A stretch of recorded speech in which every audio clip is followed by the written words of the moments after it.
posible justificar el cumplimiento del código de red basándome únicamente en mediciones del lado secundario de un transformador.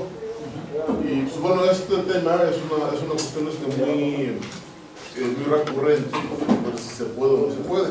Pues vamos a ver si efectivamente se puede o no se puede verificar el cumplimiento del código basado en este tipo de mediciones. Entonces, lo que me pide el código de red es medir aquí. Aquí va a estar el monitor de calidad de la energía, en derivación con la señal de voltaje, también digamos que en derivación con la señal de, bueno, en serie con la señal de corriente. Y el problema es que este es un esquema muy común o muy tentador para evaluar el código de red aquí abajo. ¿Por qué se utiliza con regularidad o con frecuencia? Pues porque es cómodo, porque es fácil, no hay que pedir el acceso al suministrador, y en algunos casos nos ha tocado ver también que hay falta de conocimiento, por ejemplo, con respecto al estándar 519. Yo he visto o me he topado con gente que menciona que es el estándar utilizado para evaluar los niveles de distorsión en el lado secundario del transformador, y pues el problema es que ya vimos en la sesión anterior que el estándar 519 dice de manera explícita que no se utiliza o no debe utilizarse para el interior de instalaciones o para equipos individuales. Una primera suposición es que la corriente en el primario es similar a la corriente en el secundario. Esto pues puede ser correcto cuando tengo una conexión estrella-estrella de 3 fases, 4 hilos, tanto en el primario como en el secundario. Pero si tengo una conexión estrella-estrella, 3 fases, 3 hilos en el primario y 3 fases, 4 hilos en el secundario, ya esta suposición deja de ser correcta. Y de igual forma, si tengo una conexión delta-estrella, 3 fases, 3 hilos en el primario, 3 fases, 4 hilos en el secundario, esta suposición también deja de ser correcta. Pero además, en el primer caso, tenemos una segunda. Esta suposición es correcta siempre y cuando el índice medio de carga del transformador esté lo más cercano posible a la unidad. Vamos a ver más al rato qué es lo que pasa cuando el índice medio de carga se aleja de la unidad. Pero antes de eso, lo que también deberías de tomar en cuenta es que mucho de la medición de CFE es del lado de baja. O sea, hay transformadores, no, sí, en media tensión, sí, perdón. Hay muchos equipos que tienes un transformador pedestal y el equipo de medición está en el lado del secundario. Bueno, mira, en ese caso, por ejemplo, la medición la vas a tener que tomar en el secundario. Ahí no va a haber de otra. Eso es lo que te Pero quiero decir. aquí estamos suponiendo en donde el punto de medición no está en el secundario.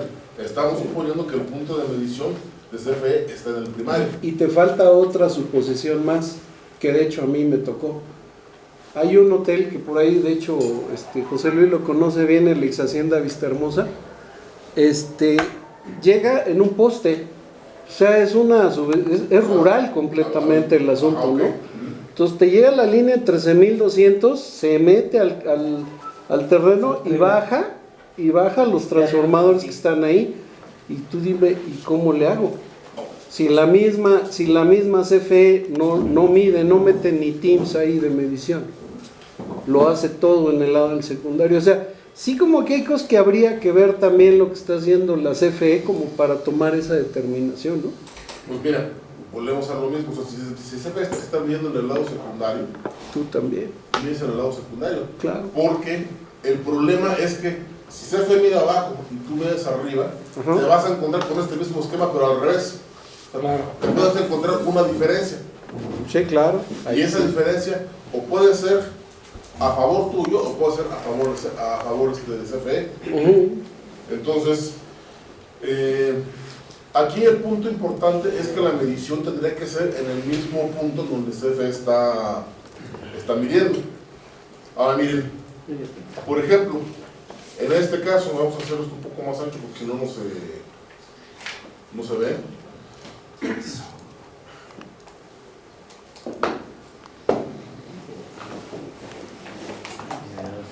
Suponer que la corriente del primario es similar a la corriente del secundario.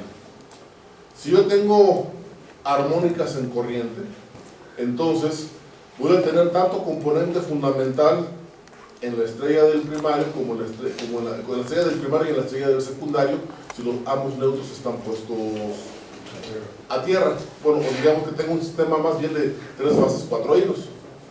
Y tanto las armónicas de secuencia positiva como las de secuencia negativa y las de secuencia cero van a poder circular perfectamente sin mayor problema por los conductores en el lado primario.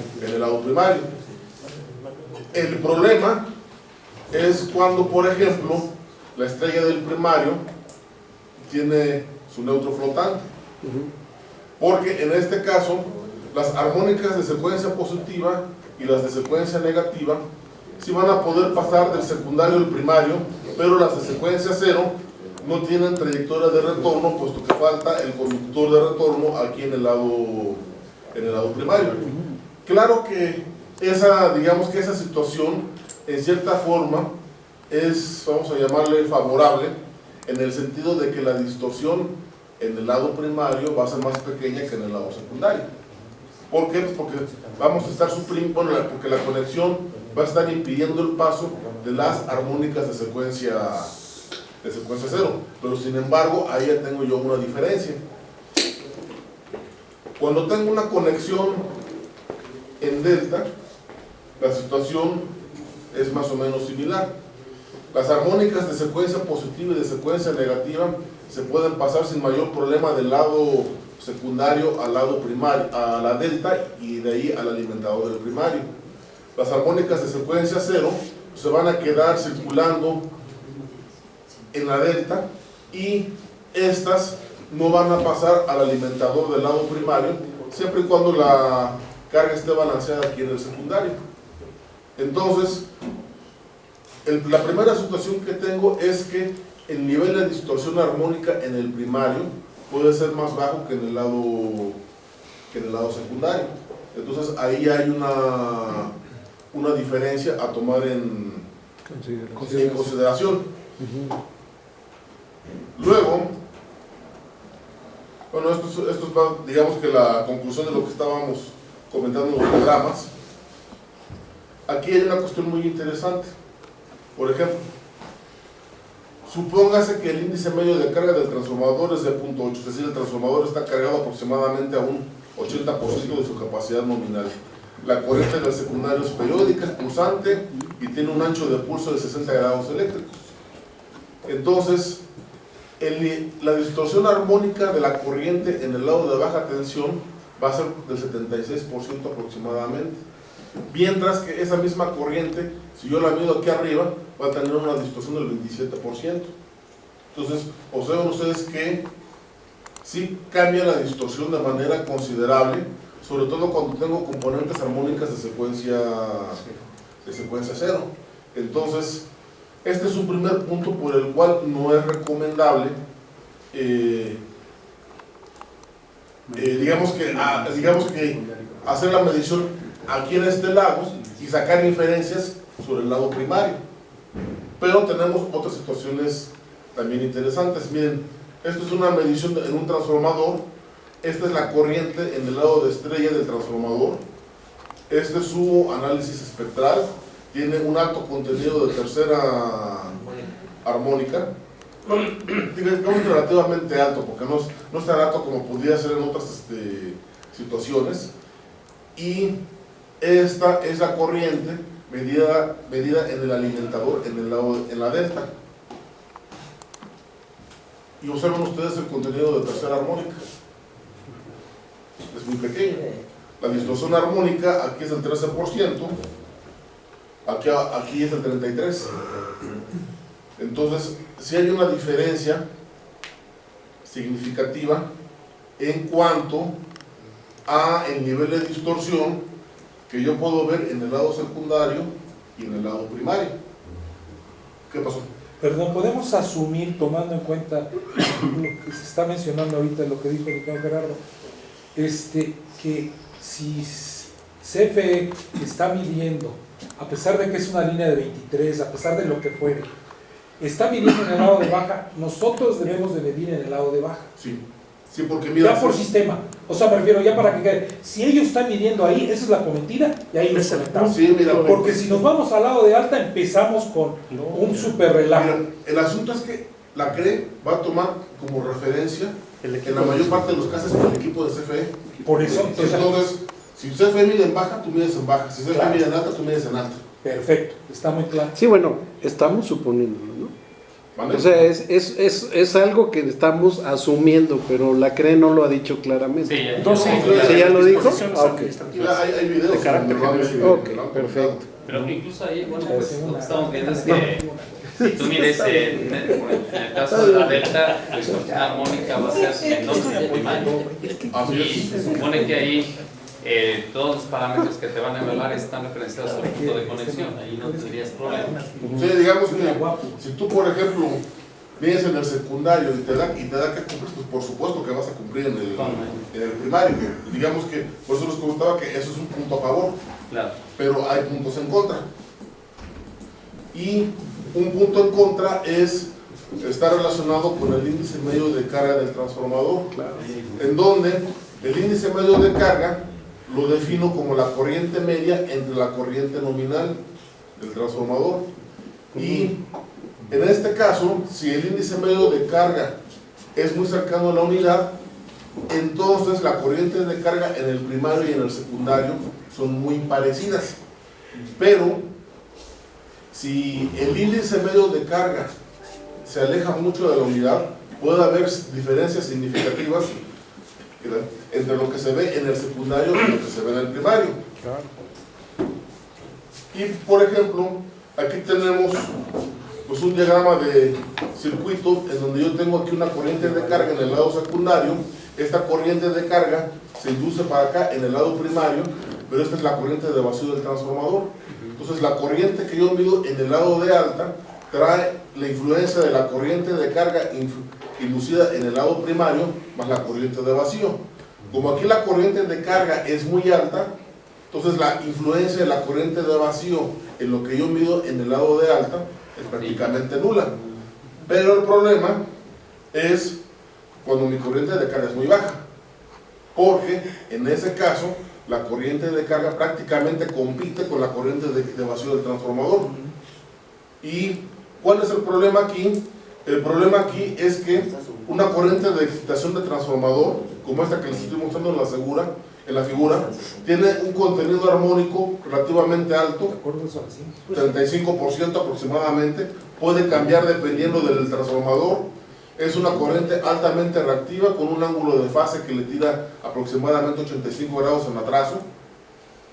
Tiene una pequeña componente activa que compensa las pérdidas en el núcleo, y el factor de potencia en vacío de un transformador por su corriente de excitación es de aproximadamente 0.1 inductivo. Entonces, ¿esto qué significa? Significa que la corriente de vacío del transformador puede impactar negativamente en situaciones como el factor de potencia. Y aquí, por ejemplo, les voy a mostrar un caso en donde se hizo una medición en una escuela y se tenía un punto de conexión, y de ese punto de conexión se derivan 4 transformadores, y se comparó la medición de lo que se tiene en el punto de conexión vía la facturación con 4 monitores de calidad de la energía instalados en el lado de baja tensión. Esta columna que aparece aquí como factor de potencia es el factor de potencia del suministro, ¿de acuerdo? Punto 8, punto 9, punto 79, punto 84, punto 86, punto 76, hasta punto 67 llegó a bajar el factor de potencia. Pero, ¿qué es lo que pasa cuando se midió en los secundarios del transformador? El factor de potencia, punto 99, punto 94, punto 99 y punto 90. Corrupto. Entonces, en el lado secundario, pues el factor de potencia estaba muy bien. La carga era baja, ¿no? 99, 94, 99, 90, pues está súper bien en el lado secundario. El problema es que observen que estos transformadores están cargados a un 13%, Sí. 8%, 2.1%, 10%, entonces el nivel medio de carga del transformador es bajísimo. Entonces, ¿qué es lo que ocurre? Pues que la corriente de carga y la corriente de vacío son prácticamente, tienen la misma magnitud, entonces la corriente de carga en el primario se ve influenciada por la corriente de vacío de los 4 transformadores. Entonces, por ese motivo, es que aquí los factores de potencia eran .8, .90, .79, .84, .76. ¿Sí me explico? Entonces, el problema principal es que si no se toma en cuenta el índice medio de carga del transformador, pues se pueden llegar a conclusiones, digamos que equivocadas. Entonces, por eso, digamos que la medición en el secundario del transformador no es en forma genérica un reflejo de lo que yo voy a ver o lo que puedo estar viendo en el primario. O sea, en algunas condiciones sí se puede parecer, pero no en todas. ¿Cómo le hago para saber si se va a parecer o no se va a parecer? Pues calculo el índice medio de carga del transformador. ¿Cómo puedo calcular el índice medio de carga del transformador? Pues tomo la energía total del recibo,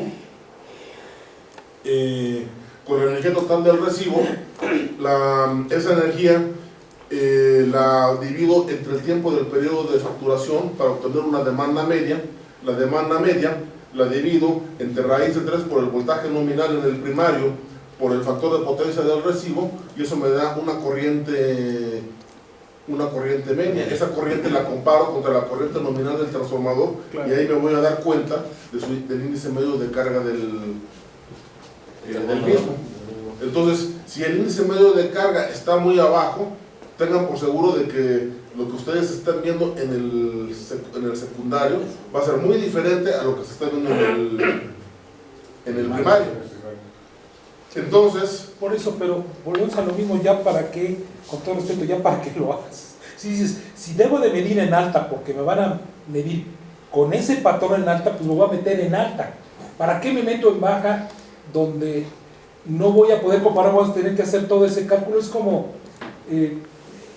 no sé, buscar dónde se picó la llanta de un auto en una carretera. Ya no tiene objeto, ya está picada, ya sabes que debes de partir desde el punto de vista donde está la cometida. ¿Qué es en alta? En alta, porque es con lo que me van a comparar. ¿Qué es en baja? En baja. ¿Qué es en mediana? En mediana, donde fuere. Pero en ese punto ya no, para mí no tiene objeto hacer todo esto. Con todo respeto, ingeniero, me refiero, ok, los comparas, tienes razón, es una situación muy teórica, muy buena, estás viendo por qué, el análisis, pero realmente desde un principio sabes que estás midiendo en alta, vamos a medir en alta, vamos a medir en baja, vamos a medir en baja, porque ahí está la cometida, punto. Bueno, mira, el objetivo, digamos que de platicar esto, es porque a mí me ha tocado, sobre todo en LinkedIn, tener muchas discusiones con gente que no sabes cómo argumenta de que es que la medición en baja es un reflejo de lo que está en alta tensión. No es cierto. La potencia es igual. Pues bueno, mira, de hecho la potencia, si el transformador está muy cargado, es muy parecida en el lado de baja tensión y en el lado de alta tensión. Si no fuera así, pues se violaría el principio, digamos que de conservación de la energía. Pues sí, efectivamente, pero o sea, a mí me ha tocado mucha gente que defiende a capa y espada. Es que la medición en el secundario es un reflejo de lo que está en el primario. No es cierto. No es una generalidad. No se puede aplicar al 100% de los casos. Y pues básicamente aquí la idea es, pues, no nada más decir es que sabes que no se puede aplicar, sino decir, pues, sí, ¿por qué? Sepa explicar el por qué. Gracias, más que respondida la pregunta. Tienes razón. También tendría que ver con el tema de la eficiencia del transformador, ¿sí? Porque el transformador al 80%, que es su máxima eficiencia, en donde la corriente de excitación prácticamente ya no te pega a la corriente de carga. Porque los valores son 60, 80, 100. No puedes arriesgarte a llegar al 100 porque entonces es probable que en cualquier momento vas a rebasar esa capacidad de tu transformador. Y en el 60 es cuando, en el 60 para abajo es cuando empiezas tu subutilización de tu transformador. Y es cuando viene el fenómeno que tú nos estás explicando, que abajo del 60 se va a pegar la corriente de excitación. Sí, mira, de hecho, incluso la eficiencia máxima, en realidad, en todos los transformadores no se alcanza en el mismo porcentaje, sino que la eficiencia máxima viene determinada por la raíz de las pérdidas magnéticas nominales entre las pérdidas eléctricas nominales. Entonces, ahí, cuando tú sacas esa raíz, ahí te va a dar el índice medio de carga más favorable para alcanzar la eficiencia máxima del transformador. No es un porcentaje fijo, dependiendo de la relación de pérdidas magnéticas y pérdidas eléctricas de la máquina. Puede ser que a lo mejor esté al 85, al 90, al 70%, pero va a variar en función de esas dos variables. Pero además, aquí hay una cuestión bien interesante, porque por ejemplo, en un transformador, entre más eficiente lo diseñes, el factor de potencia de vacío es peor. ¿Por qué? Pues porque el objetivo es que las pérdidas sean más bajas. Entonces, si las pérdidas son más bajas, el factor de potencia de vacío de la máquina va a ser todavía más bajo. Entonces, pues digamos que se compone una cosa, pero se descompone otra. Y si yo quisiera mejorar el factor de potencia de vacío de la máquina, pues lo que tengo que hacer es no hacerlo tan eficiente. Pero el asunto es que estoy pagando energía por calentar, nada más por calentar el núcleo. Entonces, pues yo creo que entre las dos alternativas, yo creo que es preferible tener un transformador con una eficiencia muy alta, y pues que en este caso, aunque el factor de potencia del transformador de la máquina en vacío sea muy bajo, pero pues bueno, eso como quiera que sea se remedia con capacitores, claro, siempre cuando estén bien calculados, pero a la larga sale más, sale más económico. Y sí, este asunto de la corriente de vacío pues ocurre cuando el transformador está con régimen de carga muy bajo. Pero ahora que ha empezado el asunto del código de red, a mí me han llegado muchos casos de que, oye, ¿por qué el factor de potencia es tan bajo? Ya le empiezas a ver, es que en muchos casos son plantas que tienen generación propia y lo operan en paralelo con CFE, y el transformador se queda prácticamente operando en vacío. Entonces le llega un factor de potencia pues, muy bajo, y eso precisamente porque prácticamente a CFE lo único que le están demandando es la corriente de excitación. Entonces, pero también hay otro problema ahí bien interesante, que la corriente de vacío del transformador o la corriente de excitación es mucho más sensible a los desbalanceos del voltaje que la corriente de carga. Entonces, pues ¿qué es lo que ocurre? Pues lo que en alguno de los escenarios que me ha tocado evaluar, me dicen, es que sabes que tengo un desbalance del 2% de voltaje en el primario, y la corriente en el primario del transformador, que está prácticamente sin carga, tiene un desbalance muy fuerte, no cumple con lo que marca el código de red, pero en cuanto le meto carga, ya cumple con el código, pero le quito carga otra vez al transformador y otra vez deja de cumplir. ¿Y cuál es el problema? Pues que la corriente de excitación del transformador es extremadamente sensible a los desbalanceos de voltaje por el efecto de la saturación. Entonces, pues ese es un problema también que luego que ahora se están topando algunas empresas que tienen generación propia. Entonces, pues bueno, es una cuestión que, bueno, se nos comenta así que como cultura general, pues porque se pueden topar con un caso similar, entonces ya para que más o menos sepan por dónde rascarlo, por dónde atacar el asunto.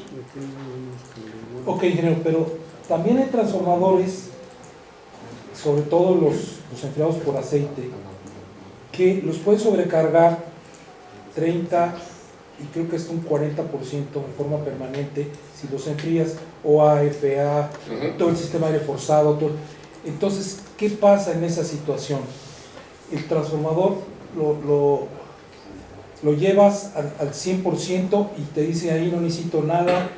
El diseño de ese transformador, ¿cómo queda su factor de potencia en función de tu experiencia? Mira, ¿Qué es lo que has visto? Mira, de hecho, cuando el transformador está bien cargado, por ejemplo, digamos que del 50% para arriba, Ajá. el factor de potencia en el primario va a depender del factor de potencia de la corriente de carga. Pero cuando el transformador se empieza a cargar por debajo del 50%, entonces el factor de potencia empieza a tener influencia de la corriente de vacío. En índices de carga menores al 25%, la influencia es muy notoria.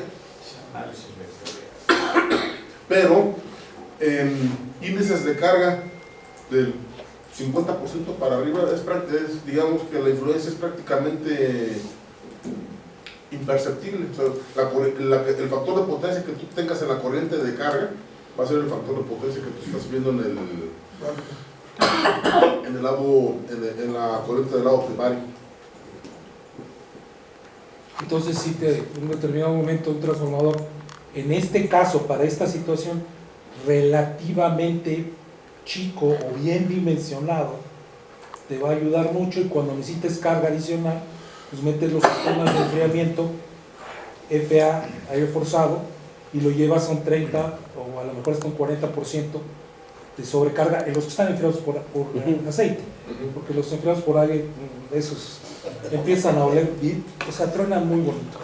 O sea, sí huelen y luego pero el aceite sí recircula, y luego con los ventiladores recircula mejor, y todavía si logras bajar un poco la temperatura de esos ventiladores tomando aire, enfrías mejor y lo puedes sobrecargar, sobreexcitar, digo, sacarle un poco más de la nominal. Sin pegarle a la calidad de la energía. Sin pegarle a la calidad de la energía. Okay. Así es. Sí, mira, incluso por ejemplo, la corriente de excitación no depende del nivel de carga del transformador, depende del voltaje.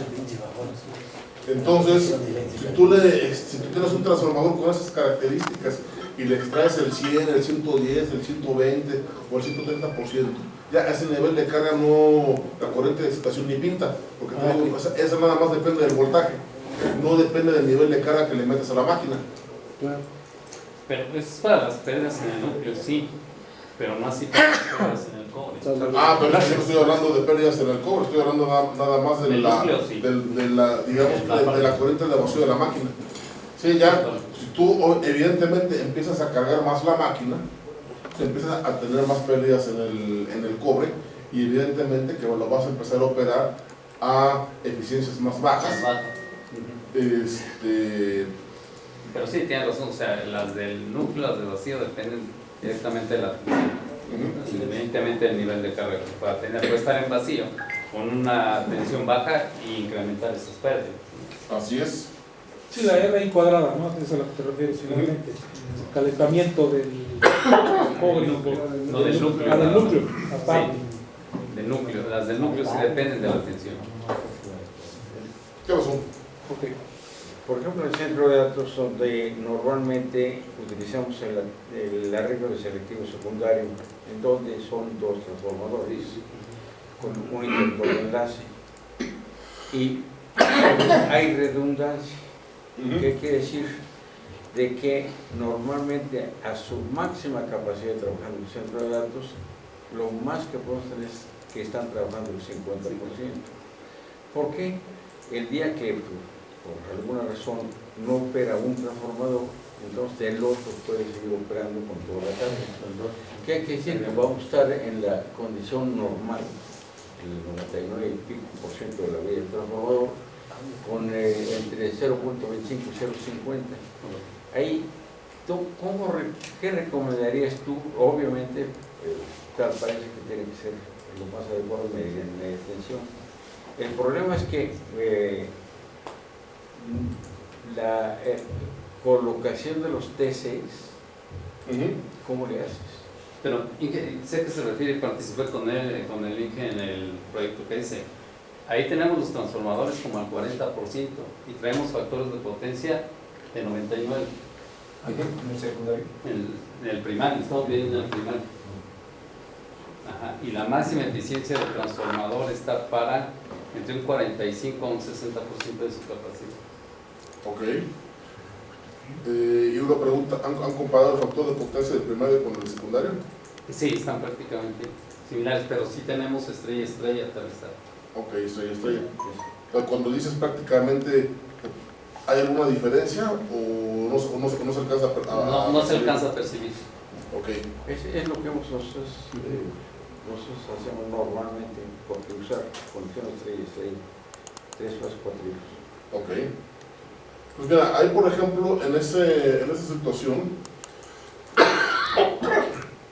pues mira, todavía está muy cercano al 50% de carga de la máquina, entonces pues todavía digamos que la influencia de la corriente de evasión no va a ser así muy, vamos a llamarle, muy notoria. Ahora, también habría que verificar lo siguiente, porque por ejemplo, en transformadores, por ejemplo, para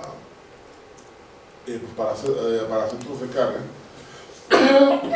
en algunas ocasiones se pueden diseñar los núcleos para trabajar dentro de la región lineal del ciclo de histéresis en lugar de para trabajar en la región de saturación. Correcto. Entonces, pues eso como quiera que sea, es una ventaja porque te reduce todavía más la corriente de histéresis, perdón, la corriente de vacío. Entonces, si estás trabajando en la región lineal, tu corriente de vacío va a ser muy baja. Claro. Y en ese caso, pues la influencia de la corriente de vacío sobre la corriente de carga va a ser menor aún. Pero es muy probable que por el tipo de transformador que tengan un diseño de esa naturaleza. Sí, estamos abajo del codo, mucho parte lineal, donde prácticamente es proporcional la inducción con la corriente que genera. Sí, entonces ha de ser por eso. O sea, han de estar operando en la región lineal del ciclo de histéresis. Entonces, por eso la influencia de la corriente de vacío es prácticamente nula. Ok. Ahora bien, el factor de carga también es un indicador muy interesante sobre el comportamiento eléctrico del centro de carga. Aquí en este caso, por ejemplo, el factor de carga lo estoy definiendo como la energía del periodo de facturación entre el tiempo del periodo de facturación entre la demanda máxima.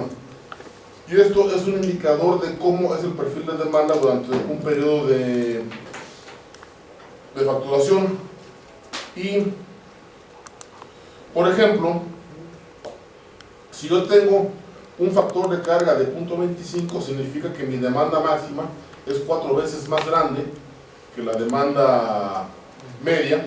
Si tengo un factor de carga de 0.33, significa que la demanda máxima es el triple de la demanda media. Si yo tengo un factor de carga de 0.5, significa que mi demanda máxima es el doble de la demanda media. Y en este caso, el factor de carga me da una idea de qué tanto se me mueve o qué tanto fluctúa mi perfil de demanda. Y, por ejemplo, si yo tengo un factor de carga entre 1 y 0.75, yo tengo un perfil con variación regular baja, es decir, el perfil es prácticamente plano.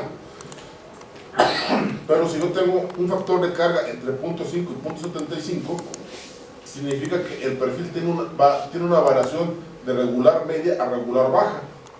Si yo tengo un factor de carga entre 0.25 y 0.50, la variación va de regular alta a regular media, y si el factor de carga es mayor que 0 y menor que 0.25, el perfil va o tiene una variación muy alta, Gracias, muy amable. A regular alta. Entonces, ¿cuál es el objetivo de esto? Pues el objetivo de esto es que si yo tengo un perfil que es prácticamente unitario, significa que mi demanda no se mueve. Y si mi demanda no se mueve, pues puedo utilizar menos días de medición para medir. ¿Por qué? Pues porque mi demanda prácticamente no se mueve, prácticamente no cambia.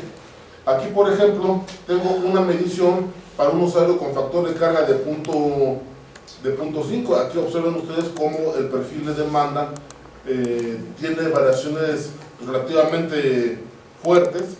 Aquí tengo un usuario con un factor de carga de punto 15, todavía peor, porque hay instantes de tiempo en donde la demanda es prácticamente nula. Luego aquí todo este lapso de tiempo sube. Aquí entre que sube y que baja, y luego aquí vuelve a bajar. Entonces este usuario tiene un factor de carga extremadamente variable. ¿Y qué significa eso?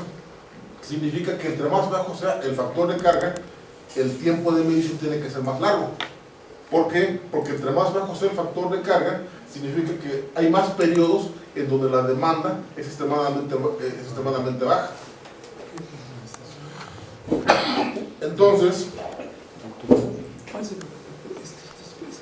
por ejemplo, si yo tengo un factor de carga entre mayor a 0 y menor o igual a 0.25, pues lo mínimo que yo debería estar midiendo es al menos de 7 a 8 días.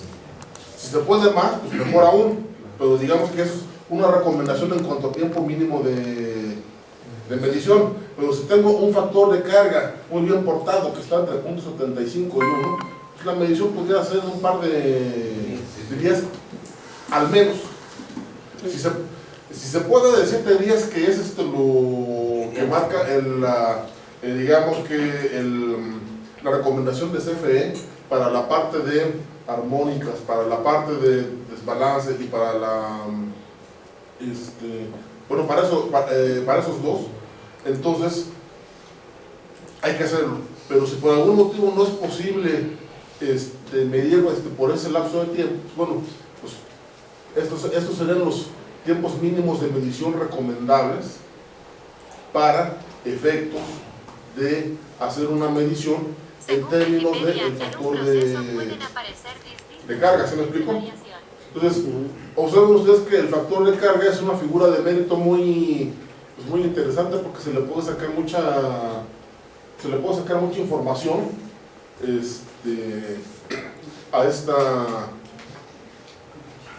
esta figura.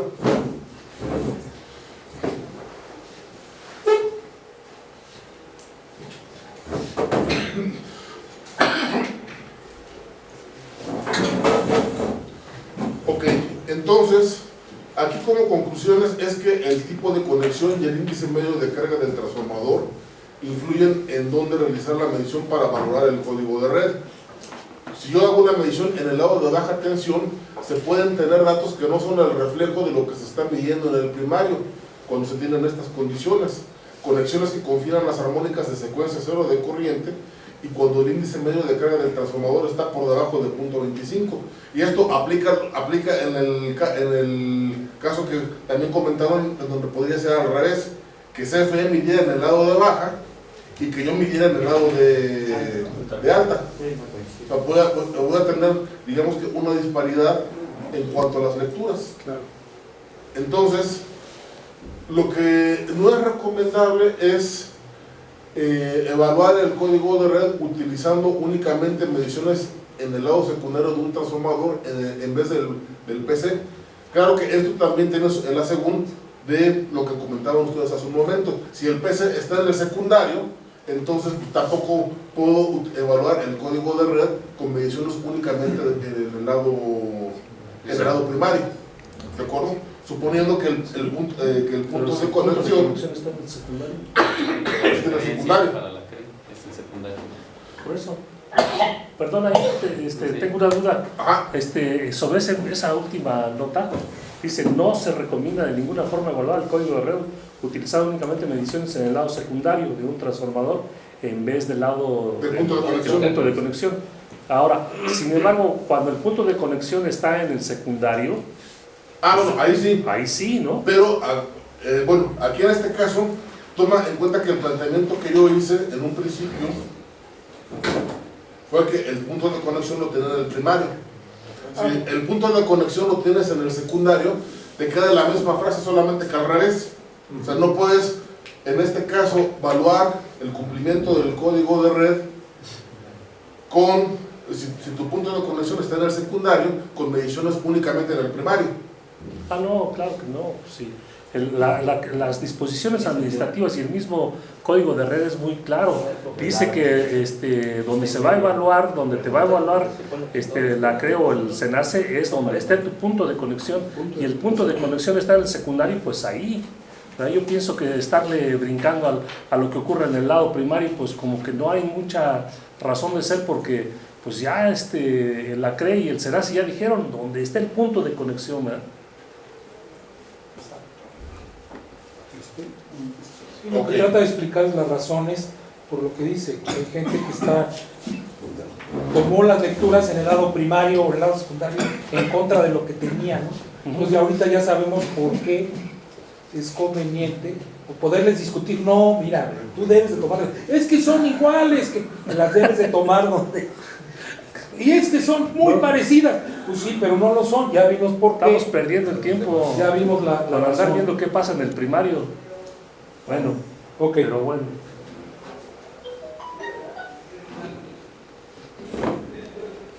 Ok. Y déjenme ver qué otra cosa tenemos por aquí. Ok. Bueno, aquí en este caso, como les comento, esta presentación está hecha pensando que el punto de conexión está en el lado primario. Entonces, aquí se sacan ciertas conclusiones con respecto a cuando la medición se toma en el lado secundario. Entonces, aquí se menciona que la corriente en el punto de conexión, en la mayoría de los casos, tendrá diferencias sustanciales respecto a la corriente en el lado secundario. La medición en el lado secundario, simultánea a la medición del PC, permitirá ver las diferencias entre ambas corrientes y las tensiones entre ambos puntos, siempre y cuando esto se pueda realizar. Y si se van a implementar soluciones en el lado secundario del transformador, entonces la medición en este punto pues, es muy... Claro, altamente recomendable. Es muy recomendable. Y... ¿qué pasó? Dije, para los usuarios en baja tensión, medidos en baja tensión, el código de red no aplica, porque es para usuarios medidos en media tensión. Así es. Por lo tanto, mediciones en baja tensión, pues no tienen, el punto de conexión en baja tensión, pues no tiene sentido. Son para analizar, usuarios, son para usuarios que tienen suministro en alta y en media tensión, independientemente de dónde esté su medición. Es correcto. O sea, su medición puede estar en media, medido en baja, y le aplica el código. Es correcto. Sí, porque su contrato está en ese es el punto de conexión nivel, finalmente el que manda. y su contrato está en ese nivel. Sí. Aunque CFE o la compañía que fuera está cobrando en baja tensión, pero de todos modos ellos contrataron mediana tensión. ¿Y qué es lo que hacen? Le aplican las pérdidas del transformador en cada 5%, 3%, 4%, es lo que hacía normalmente Luz y Fuerza hace muchos años, ¿no? Entonces te estoy midiendo baja tensión, te voy a hacer las pérdidas del transformador, hago 3% y ahí está el cargo. Oye, pero esa es la tensión. Yo te estoy cobrando, es un usuario en media tensión y mide CFE en baja tensión y me cobran el complemento de luz de lo que es el consumo. Sí, es cierto. En media alimento, él mide en baja y cobra una diferencia y un porcentaje. Sí, está estimando las pérdidas del transformador. Exactamente. Pero, por ejemplo, una subestación compartida, ¿no? Que tienes varios usuarios. Ahí se supone que te vas a hacer la medición del código de red en baja tensión, ¿no? Una subestación compartida. Pero tu, Sí, pero que- tu acometida ¿de cuánto es? ¿Es en media? 23. Es media. Sí, pero hay un responsable de esa subestación compartida. Bueno, pero aquí en este caso, por ejemplo, o sea, CFE, ¿en dónde te está midiendo? Los usuarios tienen baja. Baja cada usuario. Porque de hecho, ayer en ese caso, en realidad creo que el que tendría, digamos que la necesidad es el dueño del edificio. El responsable. Ajá. Pero es cuando cede los transformadores a CFE. Entonces, no compartido normalmente se los cede a CFE, entonces el responsable es CFE. No, pero compartido, no, Sí. ahora, Sí, no no, sé. pero cuando se hizo la subestación compartida, hay un usuario que saca la subestación compartida. Pero tú le cedes el Sí, transformador. los transformadores de ellos, inclusive para que pueda conectarse otro, tenemos que darle la carta, el dueño, el que tramitó todo, para que pueda conectarse a un usuario. Pero la subestación compartida es una subestación propiedad del desarrollador, no es del CFE. Y ahora, no sé, pero venían poniendo incluso un totalizador en media tensión para checar cómo se está comportando ese transformador independientemente de los usuarios que hay, De los diferentes consumos del usuario. de ¿no? todos los usuarios. Sí, Así porque es un hicieron en transformador Indiana grande y Caray. consumen cargas diferentes cada usuario. Pero entonces, ¿quién echa la bronca? Tiene un responsable. Si ustedes recuerdan, hay varios así ya. El dueño Hay tres de figuras. la subestación. Es el dueño, que es el desarrollador, CFE, que es el suministrador, y los que se van a beneficiar. Y de eso sale el responsable. Ese transformador tiene el sello de CFE, o sea, quieres pedir permiso para poderte conectar ahí, algún usuario que tenga una carga mayor y que no pueda conectarse Sí, por eso digo al que centro de CFE. medidores, le dice, ¿sabes qué? Tengo que montarme a las barras, pues tienes que quitar el sello, ¿no? Porque tampoco está con su sello de CFE en las puertas. Pero es porque no violes y que no les vayas a quitar de sus tesis y eso, solamente lo sellan para eso. Porque aseguran eso, bueno, eso es lo que no pasa. Porque es un edificio que tiene, digamos, 28 niveles y tiene 42 lugares, digamos, 24 medidores, está en un transformador de 500 kVA. Y esa es la subestación compartida, y luego tenemos otra subestación compartida con otros 24. Pero son compartidos, o sea, estás en tarifa hoy, no. que sería gran demanda horaria, necesitación horaria. Ese transformador ni siquiera es tipo CAN, nada, no sé. Tres transformadores. El tipo No, el tipo CAS como para No, hospitales. Porque si No, el tipo CAS para- está cedido hay que cederlos. Es que son los estrellas, ¿no? Que se ceden a Entonces, ¿quién es el responsable? Cuando cedes es porque es una concentración y están en una tarifa de baja tensión, que antes Es baja eran 2 y tensión. 3. Norma acá es baja tensión, no hay Y más. cuando es compartida, pueden tener 10 kilowatts, pero puedes contratar en media tensión. Ahí se contrató con tarifa OM, digamos, Sí. tarifa OM, y ya los usuarios, cada uno de ellos, pues tienen la tarifa OM, todo Claro. se va conectando. Sí, es el beneficio de la tarifa. En Santa Fe, Sí, pero ahí está la edificios hay, por ejemplo, 3 de a 1000 kVA y uno de a 1000 va a un bus y de ahí se conectan los de baja tensión y su medidor de cada uno de los El Inge, ¿cuántos edificios ha hecho de gran altura? Inge, ¿nos puede explicar de todo esto? Siempre el problema es para el responsable La subestación. Siempre. Por ejemplo, si falla el transformador, Es responsable de él tiene que reparar. Él le tiene que dar mantenimiento, lo pede y todo. Por eso hace las pérdidas, la Comisión Federal hace un cargo del 2%.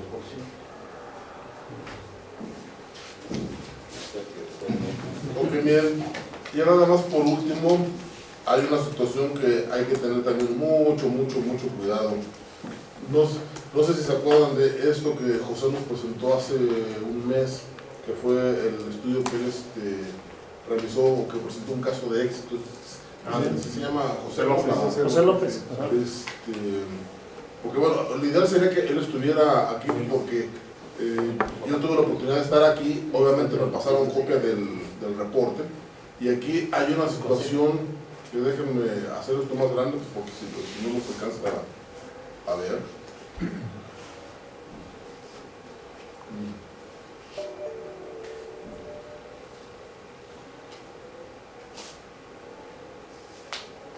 Ok, la gráfica del factor de potencia. Voy a hacerlo todavía más grande porque si no, no se visualiza. No sé si ahí medio se alcanza a ver. Menos punto 99, menos punto 99. Solo un poco más grande. Creo que se ve mejor, ¿no? Ok. El problema aquí es que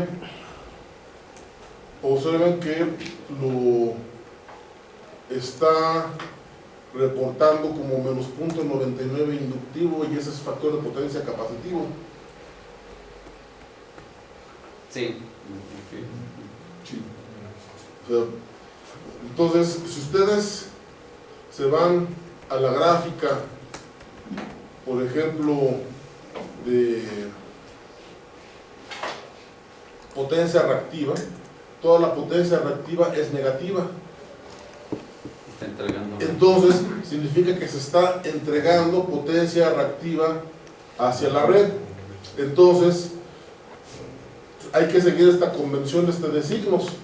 Si la potencia reactiva es mayor que 0, es inductiva; si es menor que 0, es capacitiva. Y el signo del factor de potencia en atraso es positivo y el signo del factor de potencia en adelanto es negativo. Entonces, aquí por ejemplo tenemos una gráfica de el monitor de calidad de la energía que se usó para ese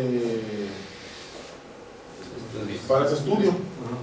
Aquí por ejemplo podemos ver incluso el nombre del archivo, el PG4400, que es el equipo que José utilizó. Y observen ustedes que aquí se menciona que el factor de potencia en atraso es positivo y el factor de potencia en adelanto es negativo cuando yo estoy en el primer cuadrante, en donde yo tengo potencia reactiva inductiva, o cuando estoy en el cuarto cuadrante, que tengo potencia reactiva negativa. Y observen ustedes que aquí arriba el factor de potencia es positivo porque es en atraso, aquí abajo el factor de potencia es negativo porque está en adelanto. Entonces hay mucho cuidado con lo que están reportando, pues porque en realidad observen ustedes que esto sería un incumplimiento, porque el factor de potencia siempre está capacitivo. ¿Se me explicó? Y aquí lo que ahora sí que lo que lo salvó es que, no sé si ustedes se acuerdan del proyecto, que eran dos transformadores que están operando en paralelo, pero toda la carga está con un solo transformador y de repente se la pasan a otro transformador. Como el segundo transformador se queda operando en vacío, el factor de potencia del vacío del transformador compensa la potencia reactiva que se está sobrecompensando aquí. Entonces el factor de potencia medido en el punto de conexión salió bien, sale bien, pero eso es gracias al transformador en vacío que tienen ahí operando en paralelo. Es el transformador capacitor al revésado. Algo así. Ahora miren, aquí hay otra cuestión bien interesante. También aquí mucho cuidado cuando seleccionen sus figuras de mérito a graficar, porque miren, en esta gráfica se observa que aquí esto es el factor de potencia, va digamos que disminuyendo y luego se mantiene constante, y luego aquí abajo tengo no, es más para acá, déjenme ver dónde está. Ok, aquí está. Aquí abajo tengo la evolución de la potencia activa y la evolución de la potencia reactiva en el tiempo. Entonces, ¿cómo es que teniendo esas variaciones en potencia activa y en potencia reactiva, me sale aquí que el factor de potencia se me mantiene constante? ¿Se me explicó? Sí. O sea, ¿a ustedes les suena razonable? Brujo. O sea, lo que pasa es que esta figura que seleccionaron aquí es una figura en base a demandas. Entonces el periodo de promediado es un periodo de tiempo muy largo. Entonces por eso aquí le dan ya un valor constante. Pero eso no es un comportamiento normal, sobre todo si yo veo pues que aquí abajo la potencia P, la potencia Q y la potencia S pues jamás están estables. ¿Se me explicó? Sí. Entonces ahí mucho cuidado con lo que andan, con lo que ustedes seleccionan para reportar, me hubiera gustado que José hubiera estado aquí para que le pudiera pasar estas observaciones, pero pues, bueno, no tuvimos la posibilidad así que de contar con su presencia, pero bueno, digamos que ese con un ánimo meramente constructivo de que no se les vaya a pasar esto también a ustedes. Que sean los tres tiempos iguales, los rasgos iguales. Bueno, miren, de hecho, por ejemplo, aquí hay otra cuestión que yo le encontré al reporte.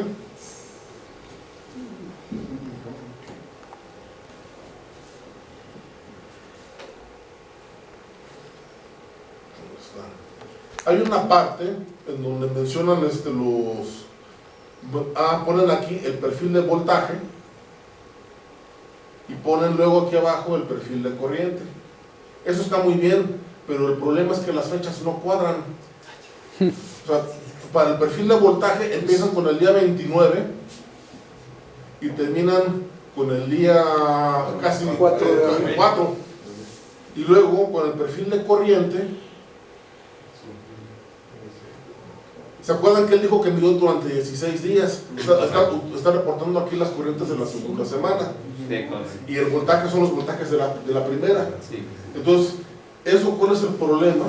Que si alguien del SENACE quiere cruzar la información, no le va a cuadrar. Entonces, va a aparecer como si ustedes estuvieran tratando de amañar la información, no sé si me explico. Aunque lo hayan hecho con la mejor disposición del mundo, pero el problema es que esa diferencia de fechas le puede parecer sospechosa a la gente que está revisando el reporte. ¿Sí me explico? Bueno, de hecho, pues es que sí está mal, ¿no? O sea, de hecho, pues sí, es un error. Sí, o sea, digamos que no lo ve, qué bueno que no lo vea, pero sí, pues no coinciden. Tienen que coincidir todas las fechas, ¿sí? Para que todo sea el mismo tiempo. Sí, y mira, como les comento, sobre todo porque en algunos casos, por ejemplo, si yo veo una depresión de voltaje, pues a lo mejor lo quiero cruzar con el comportamiento de la corriente para ver si la depresión fue de origen interno o fue de origen externo. Pero si tengo una medición de voltaje de una fecha y la de corriente es una fecha distinta, entonces ya no puedo hacer el cruce. ¿Sí me explico? Entonces, eso daría como resultado pensar que, pues bueno, ¿por qué me están reportando fechas diferentes para la misma cosa? Pues estás tomando fotos donde te conviene. La verdad, pues mira, salió re bonita aquí. Ahora. Y entonces, pues digamos que hay cuidado. Ahora miren,